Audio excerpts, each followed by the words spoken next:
naman kombinasyon niya kinakain mo. Duhat saka ketchup. Anong pakialam mo? Yan ang gusto ko eh. Eh, laso na yan ah. Ngayon naman sili. Sili naman ang kakain. Pambirang tao ito. Anong may sabi sa'yo kakainin ko? Uyanin mo yan. Papakain ko sa'yo. Sa akin? Oo. Mukhang hangang nyo na.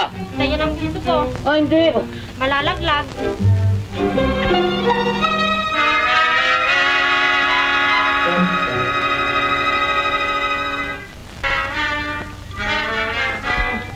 Eh, bakit hindi bagoong?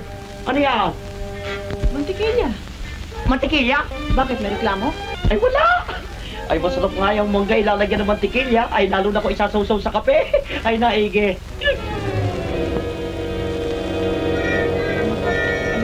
Ano? Talaga naman itong lira ko sa kanyang ito eh. Ako?